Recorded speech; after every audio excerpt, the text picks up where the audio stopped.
नमस्कार दोस्तों, विद्यार्थी ई लर्निंग एजुकेशन में आपका स्वागत है। और सबसे पहले मैं आपको बताना चाहूँगा कि आप इस चैनल को सब्सक्राइब करें, लाइक करें, शेयर करें और बेल आइकन को दबाना ना भूलें, क्योंकि मेरे पल पल का अपडेट आपको मिलता रहे। आइए हम लोग शुरू करते हैं कक्षा 10 पाठ 5 चंद्रलोक में प्रथम बार, जो सुमित्रा नंदन पंत द्वारा रचित है। आप लोग भी किताब खोल लीजिए और पाठ 5 निकाल लीजिए, जो चंद्रलोक में प्रथम बार। कॉपी ले लीजिए, कलम ले लीजिए और किताब ले लीजिए। कैसे लिखना है हम लोगों को वो भी देखना है, ताकि अधिक से अधिक आपको नंबर बोर्ड की परीक्षा में अर्जित हो। तो आइए हम लोग शुरू करते हैं। चंद्रलोक में प्रथम बार, चंद्रलोक में प्रथम बार मानव ने किया पदार्पण। छिन्न हुए लो देश काल के दुर्जय बाधा बंधन, दुर्जय बाधा बंधन। दिग्विजयी मनुसुत निश्चय, दिग्विजयी मनुसुत निश्चय, ये महत्व ऐतिहासिक क्षण। चंद्रलोक में प्रथम बार मानव ने किया पदार्पण। भू विरोध हो शांत, भू विरोध हो शांत, निकट आए सब देशों के जन। युग युग का पौराणिक स्वप्न हुआ मानव का संभव। समारंभ शुभ नए चंद्र युग का, भू को दे गौरव। समारंभ शुभ नए चंद्र युग का, भू को दे गौरव। चंद्रलोक में प्रथम बार मानव ने किया पदार्पण, मानव ने किया पदार्पण। अब इसको कैसे लिखेंगे, तो सबसे पहले देखिए, शुरुआत के एकाध दो शब्द को हम लोग लिख लेंगे। क्या करेंगे? शुरुआत के एकाध दो शब्द हम लोग लिख लेंगे। फिर हम लोग डॉट डॉट डॉट डॉट करके आगे बढ़ाते जाएंगे। फिर हम लोग अंत के दो एक शब्द को लिख लेंगे। उसके बाद हम लोग क्या करते हैं? संदर्भ लिखते हैं। इसको लिखने के बाद संदर्भ लिखते हैं। देखिए, संदर्भ संदर्भ लिखते हैं। उसके बाद लिखेंगे प्रस्तुत पद्यांश हमारी पठित पाठ्य पुस्तक हिंदी खंड काव्य के चंद्रलोक में प्रथम बार नामक पाठ से लिया गया है। इसके रचयिता सुमित्रा नंदन पंत जी हैं। ठीक है, ये तो क्लियर हो गया। अब इसके बाद हम लोग प्रसंग लिखेंगे। प्रसंग में इस पद में कवि ने चंद्रमा पर पहुंचने की ऐतिहासिक घटनाओं का वर्णन किया है या व्यक्त किया है। उसके बाद हम लोग व्याख्या लिखेंगे। तो व्याख्या में आइए हम लोग शुरू करते हैं। तो आप लोग भी पेन से अपना व्याख्या लिखते जाइएगा। चंद्रलोक में प्रथम बार मानव ने किया पदार्पण। छिन्न हुए लो देश काल के दुर्जय बाधा बंधन। देखिए, इसमें कवि कहता है कि चंद्रलोक में प्रथम बार मानव ने किया पदार्पण, यानी चंद्रमा पर जब मनुष्य ने अपना कदम रखा तो उसके जो बंधन थे, जिस पर पहुंचना बहुत कठिन हो, वह क्या हो गया? वह पहुंचते ही वह छिन्न भिन्न हो गया। यह आशा हो गई कि अब हमको देश ब्रह्मांड की जो देश काल हैं और जो ग्रह उपग्रह हैं उस पर पहुंचना कठिन नहीं है। उसके बाद देखते हैं हम लोग, दिग्विजयी मनुसुत निश्चय, ये महत्व ऐतिहासिक क्षण। भू विरोध हो शांत, निकट आए सब देशों के जन। कह रहे हैं कि दिग्विजयी मनुसुत निश्चय, कह रहे हैं कि दिग्विजयी, कहते हैं कि जो मनुष्य है, मनु के जो पुत्र मनुष्य हैं, वह यह निश्चय ही एक दिग्विजय थी उनकी यह दिग्विजय थी। यह महत्व ऐतिहासिक क्षण, यह जो था एक बहुत ही महत्वपूर्ण ऐतिहासिक क्षण था। उसके बाद भू विरोध हो शांत, निकट आए सब देशों के जन।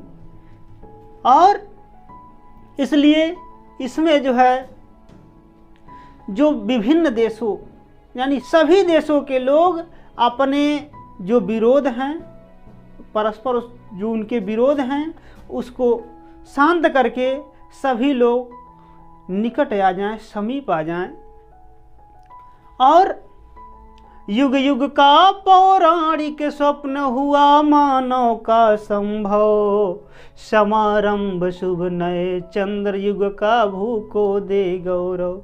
कह रहे हैं युग युग यानी चंद्रमा का, मनुष्य का चंद्रमा से युगों युगों से घनिष्ठ संबंध रहा है और यह कह रहे हैं कि युगों युगों का जो पौराणिक जो स्वप्न था वह क्या हो गया, मानव का संभव हो गया।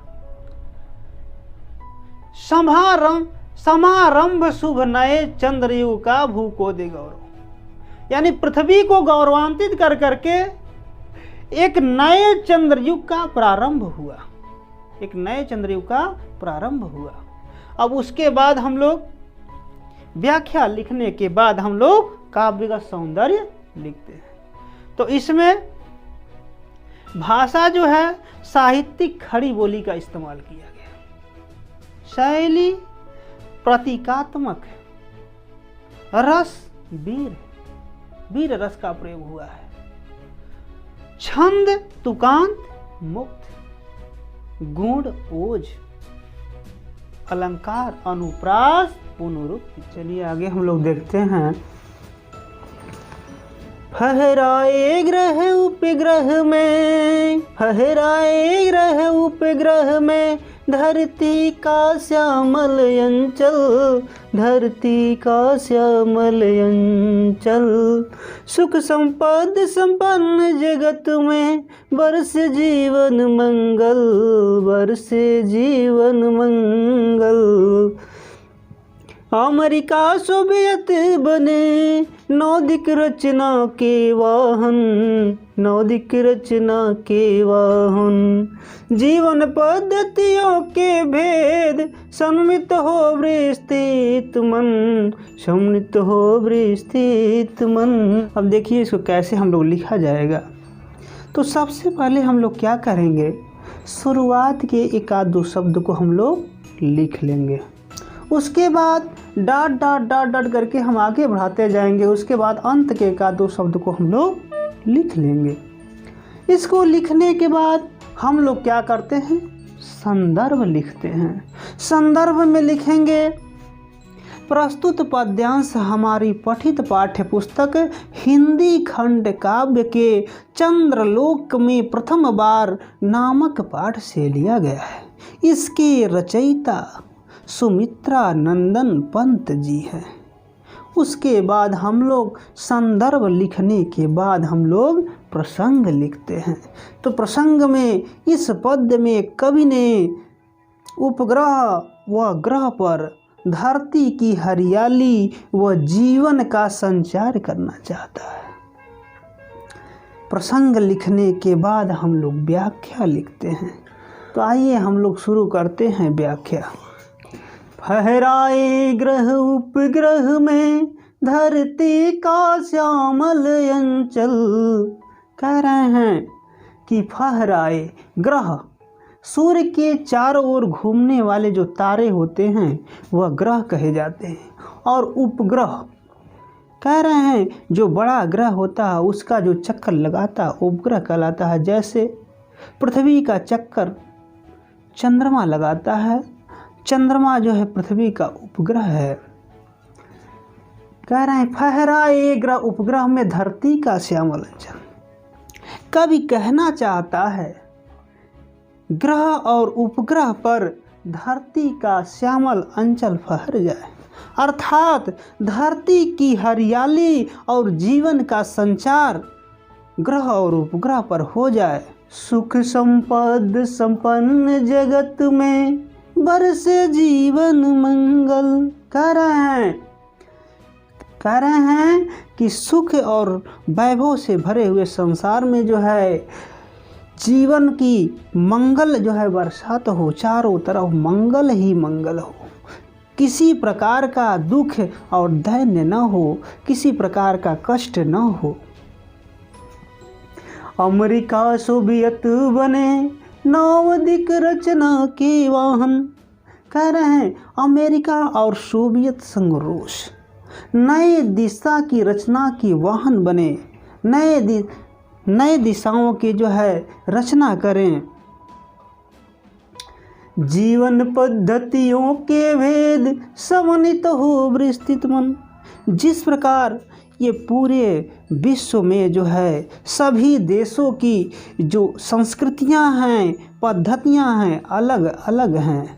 कभी इसको सभी जीवन की पद्धतियों, संस्कृतियां, उनके विचार भाव सभी को एक करना चाहता है और एक कर के एक बहुत बड़ा बनाना चाहता है, जिसे विश्व मानव में वसुधैव कुटुंबकम की भावना हो, यह भावना जागृत हो।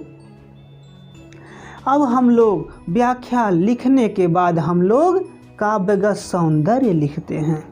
अब काव्यगत सौंदर्य में भाषा साहित्यिक खड़ी बोली, कौन सी भाषा साहित्यिक खड़ी बोली, शैली प्रतीकात्मक, रस वीर रस है, छंद तुकांत मुक्त, गुण ओज, अलंकार रूपक व अनुप्रास।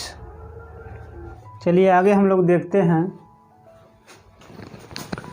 अणुयुग बने धरा जीवन हित, स्वर्ग सृजन का साधन, स्वर्ग सृजन का साधन, स्वर्ग सृजन का साधन। मानवता ही विश्व सत्य है, मानवता ही विश्व सत्य। भू राष्ट्र करे आत्मार्पण, भू राष्ट्र करे आत्मार्पण। धरा चंद्र की प्रीति परस्पर, धरा चंद्र की प्रीति परस्पर। जगत प्रसिद्ध पुरातन, जगत प्रसिद्ध पुरातन। हृदय सिंधु में उठता स्वर्गिक ज्वार, देख चंद्रानन, ज्वार देख चंद्रानन, ज्वार देख चंद्रानन। अब इसको हम लोग कैसे लिखेंगे, इसको आइए हम लोग देख लेते हैं। तो सबसे पहले हम लोग क्या करेंगे, शुरुआत के एक आध दो शब्द को हम लोग लिख लेंगे। उसके बाद हम डॉट डॉट करके आगे बढ़ाते जाएंगे। उसके बाद क्या करेंगे, अंत के एक आध दो शब्द को हम लोग लिख लेंगे। फिर संदर्भ लिखेंगे। इसको लिखने के बाद हम लोग संदर्भ लिखेंगे। प्रस्तुत पद्यांश हमारी पठित पाठ्य पुस्तक हिंदी खंड काव्य के चंद्रलोक में प्रथम बार नामक पाठ से लिया गया है। इसके रचयिता सुमित्रा नंदन पंत जी हैं। संदर्भ लिखने के बाद हम लोग प्रसंग लिखते हैं। इस पद्य में कवि ने परमाणु की परख, वैज्ञानिक युग, मानव जीवन के लिए कल्याणकारी सिद्ध हो की कामना की है। अब हम लोग प्रसंग लिखने के बाद व्याख्या लिखेंगे। तो आइए हम लोग शुरू करते हैं व्याख्या। तो आइए हम लोग व्याख्या देखते हैं। अणुयुग बने धरा जीवन हित, स्वर्ग सृजन का साधन। कह रहे अणुयुग, परमाणु युग, वैज्ञानिक युग। अणुयुग बने धरा जीवन हित, जो परमाणु युग है, वैज्ञानिक युग है, वह पृथ्वी पर मानव हित के लिए स्वर्ग सृजन का साधन बने। वह मानव हित के कल्याण के लिए हो, वह मानव के भलाई के लिए हो, मानव के अहित के लिए कभी न हो। मानवता ही विश्व सत्य है, मानवता ही सत्य है, मानवता ही विश्व की सत्यता है। आदमी के अंदर मानवता होनी चाहिए और एक देश दूसरे देश के प्रति मानवता होनी चाहिए।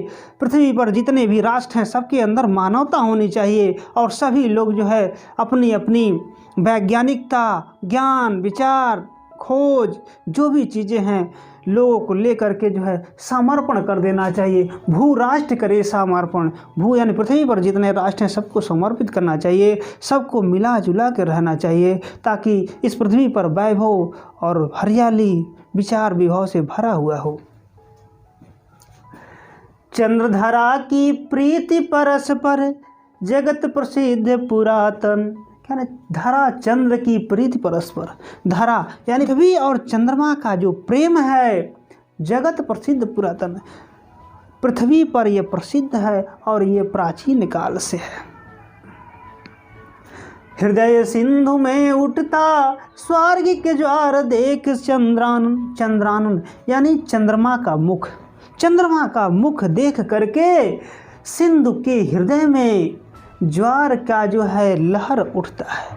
जिस प्रकार पूर्ण रूप से चंद्रमा पूर्णिमा को दिखाई देता है, उसी दिन ज्वार भाटा की लहर उठती है। यही कवि कहता है कि चंद्रमा का मुख देख करके, चंद्रमा को पूर्ण रूप से देख करके सिंधु के हृदय में ज्वार की लहरें उठ जाती हैं। अब देखिए, अब व्याख्या लिखने के बाद हम लोग काव्यगत सौंदर्य लिखते हैं। तो काव्यगत सौंदर्य में भाषा साहित्यिक खड़ी बोली, शैली प्रतीकात्मक व भावात्मक, रस शांत, छंद तुकांत मुक्त, गुण प्रसाद, अलंकार अनुप्रास व रूपक। धन्यवाद।